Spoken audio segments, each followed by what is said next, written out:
Demonstration for Alderon's VizzySite remote monitoring. This video will showcase the features and benefits for using VizzySite for your remote monitoring needs. Currently, VizzySite remote monitoring is available on Alderon's Flex Control panels and Alderon's Vizzy Notifier panels. Let's assume your Flex panel is already registered on VizzySite and you want to check out the VizzySite software features and benefits.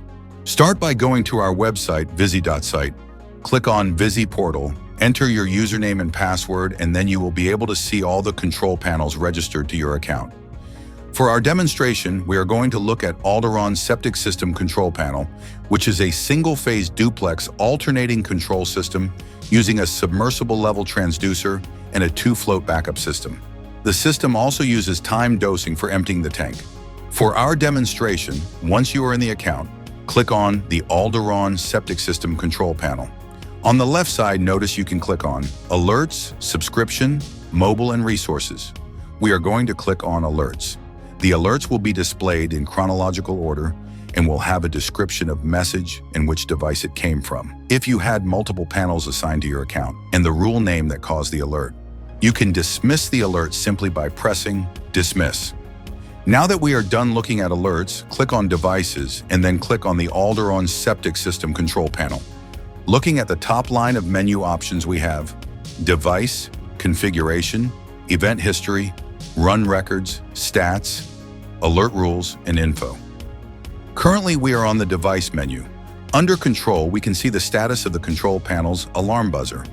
If it is active and making sound, it will be red in color. You can remotely silence the buzzer simply by clicking the buzzer switch graphic. If the buzzer were sounding, it will turn green, and under the state column, if you look at the buzzer status, it will display silent. All 34 states will be listed, such as connected to server, signal strength, buzzer status, pump 1 run status, and many more.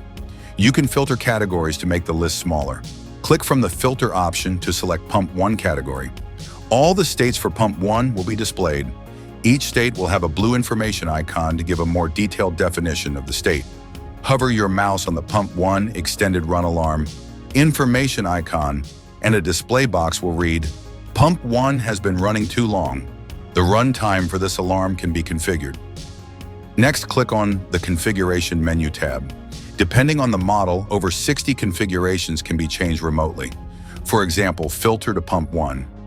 Since our panel is operating in time dose mode, we can see the pump 1 dose on time is currently set for 4 minutes and 45 seconds. To change, simply click on the green Edit graphic. The minutes and seconds are now displayed and can be changed. You can save your changes by clicking the blue Save graphic or simply cancel by pressing the red Cancel graphic. Since we are using a submersible pressure transducer to monitor the water level in the tank, let's say we want to change the high-level setting remotely. From the Filter menu, select Transducer. Locate High Alarm Trip Level and notice it is currently set to alarm when the level reaches 2 feet 11 inches. Click on the green Edit graphic. The feet and inches will be displayed and can be adjusted by clicking on the up or down orders, or simply type your desired value. Click the blue Save graphic if you want to save your change or cancel by pressing the red Cancel graphic. Next, let's click on the Event History menu tab. 12 categories will show. Let's look at the Pump 1 run status by clicking on the category. The Pump 1 status will now show with a time date stamp of when the pump was running and when it stopped by stating idle. You can go back 2 years and see the pump run history by simply changing the start date and end date. To see a trend line of the water depth, click on the category of Water Transducer Depth Reading. Notice a trend line is shown along with the value and dates. Next, let's click on the Run Records menu tab. Whenever the pump is running, the date and time is recorded along with the total pump run time duration. In this demonstration, the panel is equipped with current sensors, so we are able to monitor the peak starting amps as well as average and peak running amps. The startup duration is the time in seconds the pump in drawing starting amps. This information can be downloaded in a CSV file and will automatically import to an Excel spreadsheet if your computer has Excel software already installed. Use the pump duration time to equate daily, weekly, and monthly gallons per day pumping information. Plot trend lines for average run current, peak startup current, and peak startup duration. To identify changes in the system that can prompt inspection or maintenance on the pump, click the blue Downloads Records graphic, enter the start and end dates and click the blue download graphic, and you have now successfully downloaded your records into an Excel spreadsheet. Save to your desired location on your computer. Next, let's click on the Stats menu tab. 18 categories will show up. Let's look at the Pump 1 Run status by clicking on the category. 11 subcategories will be displayed.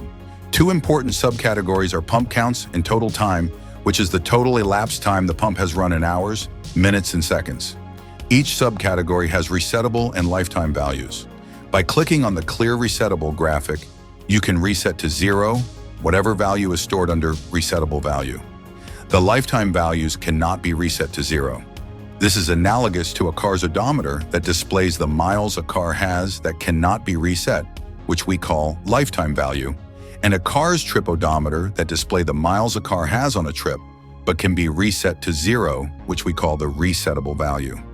Next, let's click on the Alert Rules menu tab. 2 default rules will be displayed along with any other rule that has been added. The default rules are VizzySite status and high water alarm. Let's set up a new alert rule. Let's create a new rule where you will get notified by text and email when Pump 1 has pumped 10,000 gallons and maintenance is required. Click on Add New Rule. Name your rule by typing 10,000 gallons, pumped maintenance. Click on Resource and select gallons pumped by Pump 1. Next, click on Condition and select is greater than, and in the Value section, enter 10,000 gallons. Select the people's email and cell phones to text and click the blue Save graphic and you are done. It's that simple. Alderon's VizzySite Remote Monitoring is a powerful and cost-effective solution where you need remote monitoring at an affordable price. This ends our demonstration, and thanks for watching.